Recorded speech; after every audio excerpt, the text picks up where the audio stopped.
Now, earlier today, I had an opportunity to speak with the Deputy Assistant to the President, Dr. Sebastian Gorka.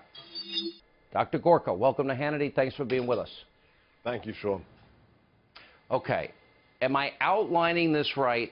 There are no good answers, and this is a far more dire, difficult situation than a lot of people are really realizing here. You showed the clip with Tim Russert from almost 20 years ago with the president. He had it right back then. He had it right today. The fact is, when good men do nothing, evil triumphs. It's not the people of Korea that are the problem. It is the regime. That is an evil regime. As bad as anything we know from the Soviet Union, that nation is a pariah. That nation is in flagrant breach of international laws with regards to nuclear weapons and ballistic missiles. But this is when the appeasement ends, Sean. This nation, this White House, this president will no longer put up with appeasement.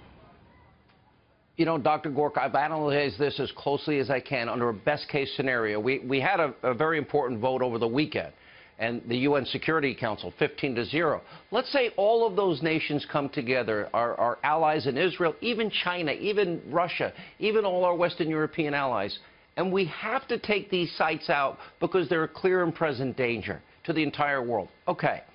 Militarily, what do we have? We will incinerate North Korea. We run the risk of nuclear fallout. And then what if he fires, if we don't get it done fast enough, into South Korea, Guam, or Japan, or even China? What do we do then? There are numerous scenarios that do not involve the use of force or some kind of conflagration on the Korean Peninsula.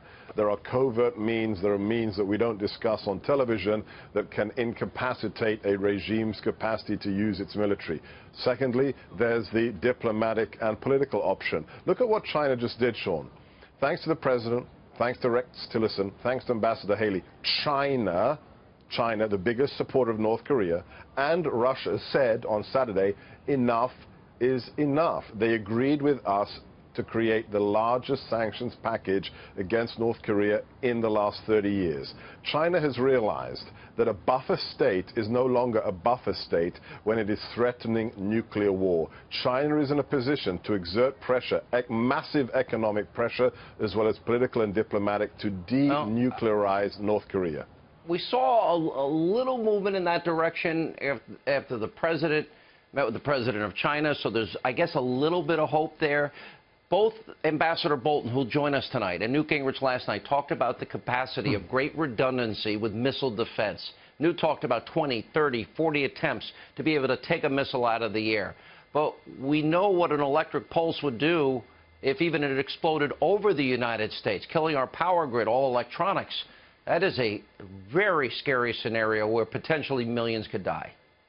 But the correlation of forces, that phrase from the Cold War, if you compare our capabilities versus North Korea, General Mattis, Secretary Mattis is absolutely right.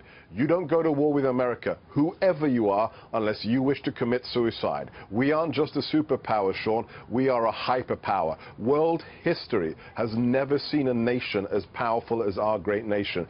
Therefore, North Korea needs to understand the blackmail stops. And if you get into an arms race, as Secretary Mattis said, with the United States of America, you will lose, whoever you are, whether you're a Potemkin village in Asia, a Potemkin state, or whether you are any other nation in the world.